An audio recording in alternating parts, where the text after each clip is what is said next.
శ్రీమాత్రే నమః శ్రీ గురుభ్యో నమః. తదుపరి మిథున రాశి. మిథున రాశి వారికి సంబంధించి గురు గమనంలో ఏర్పడ్డటువంటి మార్పుల వల్ల లాభపడతారా, నష్టపడతారా, ఎలా ఉండబోతుంది అనే విషయం తెలుసుకుందాం. మిథునం అనగానే చాలా మంది ఏమిటంటే ఆడమొగ ఉంటారు కదండి, అది మైథునము అనేటువంటి ధ్యాసలో ఉంటారు. కాదండి, మిథునం అంటే భార్యాభర్త అని అర్థం.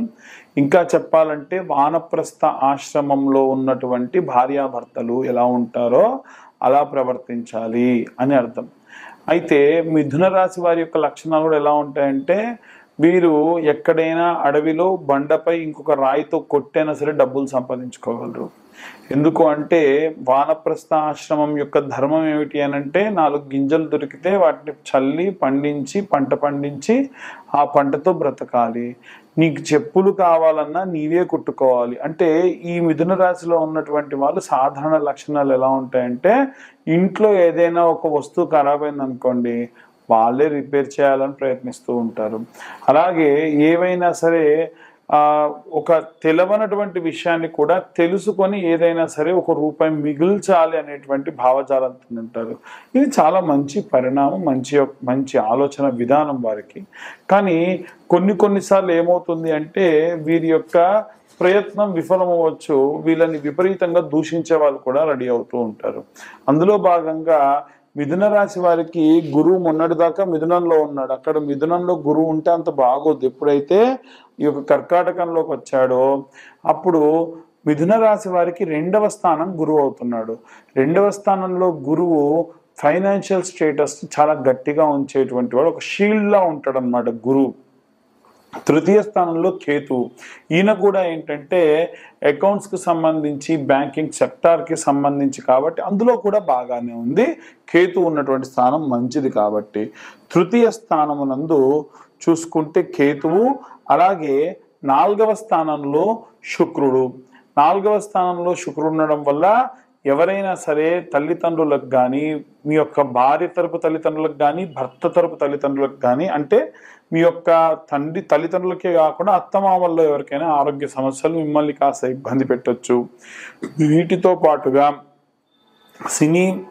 సినీ రంగాల్లో, మీడియా రంగాల్లో, మాస్ మీడియా జర్నలిజంలో ఉన్నటువంటి వాళ్ళకు కూడా ఇబ్బందులు ఉండొచ్చు. ఎవరైనా ప్రముఖ సినిమా వాళ్ళు కానీ, ప్రెస్ వాళ్ళు అంటే పాత్రికేయులు కానీ, ఎవరైనా సరే మీడియా రిలేటెడ్ పర్సన్స్, మంచి ప్రముఖులు, వారు ఎవరైనా మరణించేటువంటి అవకాశం కూడా ఉంది. గోచారంలో ఎప్పుడు కూడా ఇలాంటి స్థితిలో శుక్రుడు సంచారం చేయకూడదు.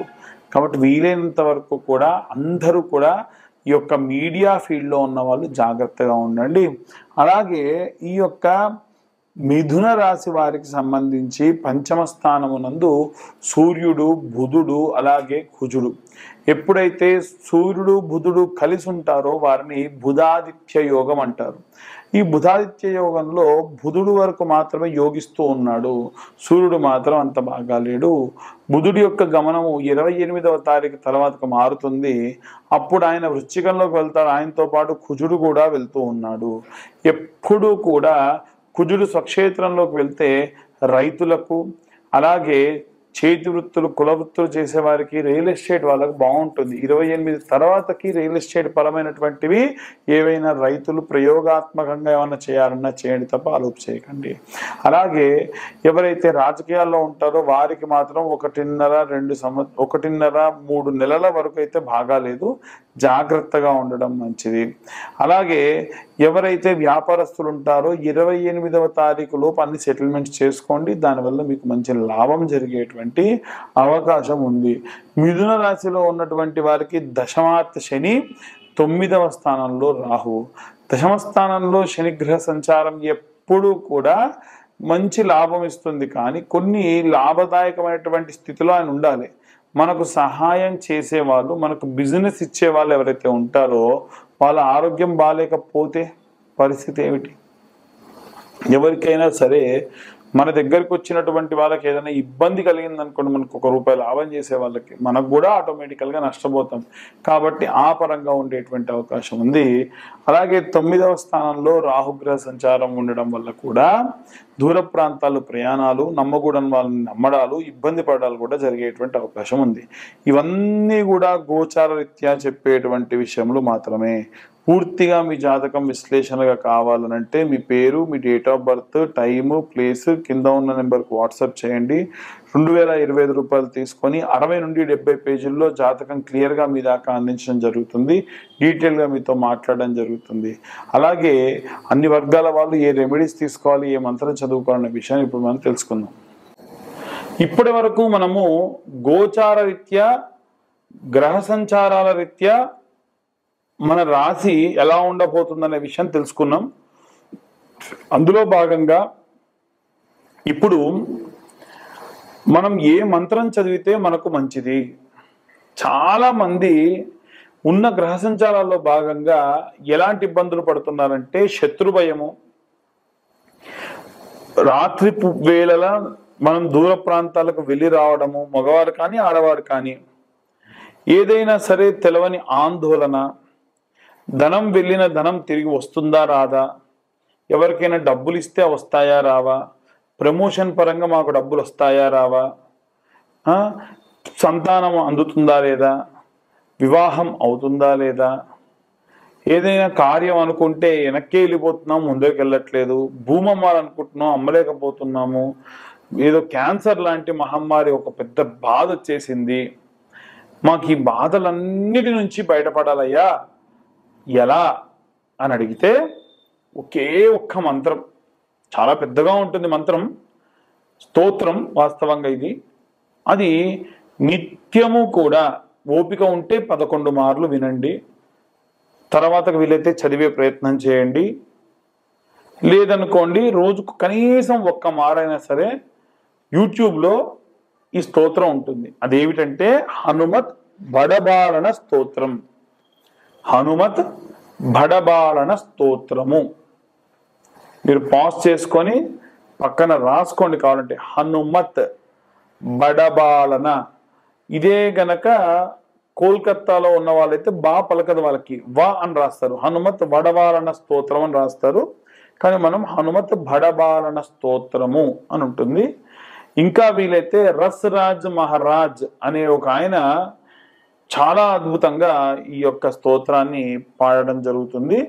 అది వినండి వీలైతే మనకు అది కింద షేర్ చేసి లింక్ కాపీ చేసుకొని MP3 డౌన్లోడ్ చేసుకొని ఎప్పుడు ఫోన్లో పెట్టుకోండి. నిత్యం ఈ స్తోత్రం వినడం అతీతమైనటువంటి శక్తినిస్తుంది.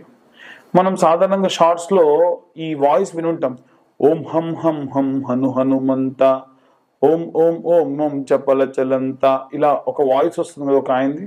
ఆయనే రసరాజ మహారాజా అని ఒక ఆయన ఉన్నారు. ఆయన చాలా అద్భుతంగా ఈ బడబడన స్తోత్రాన్ని పాడారు. గూస్ బంప్స్ అంటారు కదా, రోమాలు ఎక్కబొడుచుకోవడం, ఇలాంటివి జరుగుతాయి అది వింటే. దానివల్ల అసలు నిజంగా ప్లెజెంట్గా స్నానం చేసి హెడ్ ఫోన్స్ పెట్టుకొని కూర్చోండి, ఏదో తెలవని ఒక అద్భుతమైనటువంటి శక్తి మీ లోపలికి వచ్చినట్టుగా మీరు భావన చేస్తారు. కాబట్టి ఇలాంటివి మీ అందరికి శక్తినిస్తుంది, అందుకని అలా చదవాలనేది నా ఉద్దేశం. అలాగే ప్రతి ఒక్క స్త్రీ కూడా ఇంట్లో ప్రతి రోజు కూడా కుంకుమార్చన, చిన్న గౌరమ్మని చేసి పెట్టుకోండి, కుంకుమార్చన అమ్మవారికి చేయండి. అది కూడా దుర్గా కవచం అని ఉంటుంది. ఈ దుర్గా కవచము దుర్గా అమ్మవారి ఆపాదాల మస్తకము కూడా వర్ణన చేస్తూ ఉంటుంది.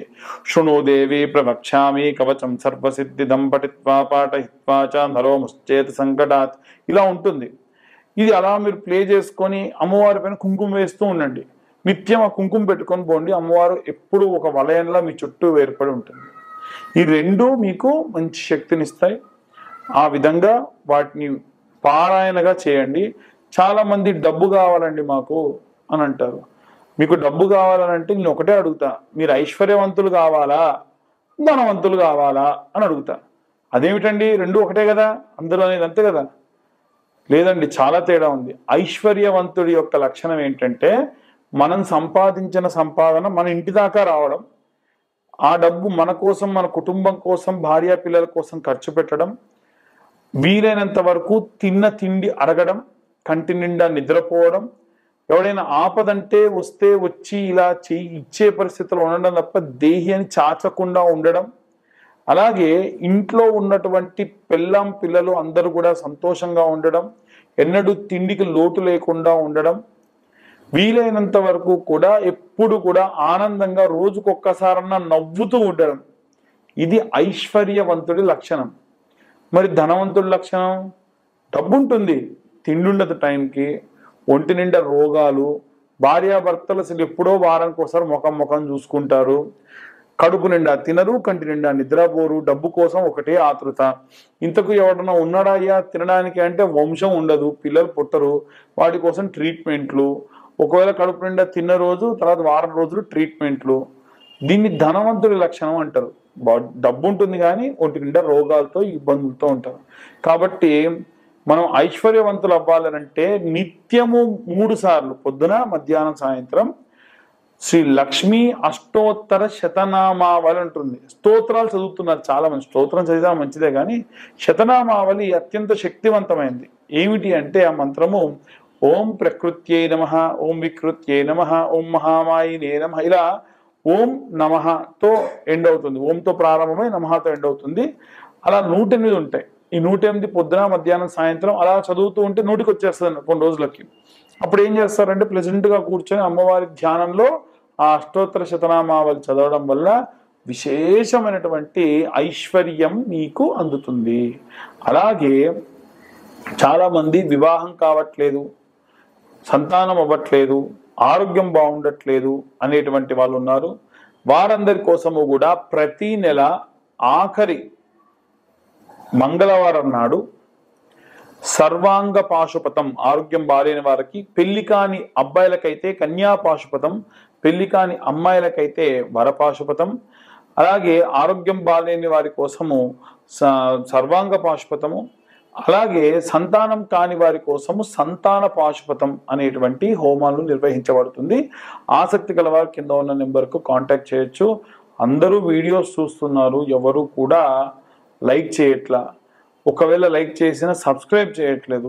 మీరు కానీ సబ్స్క్రైబ్ చేస్తే నాబోటి వాళ్ళు ఈ ఛానల్లో చెప్పుకునే వాళ్ళందరికీ కూడా కాస్త ప్రోత్సాహంగా ఉంటుంది. అమ్మ పర్లేదు, నా వీడియోస్ చూసి వీళ్ళు సబ్స్క్రైబ్ చేసుకున్నారు అని నా మీద కూడా నాకు కూడా కొంచెం కాన్ఫిడెన్స్ వస్తుంది.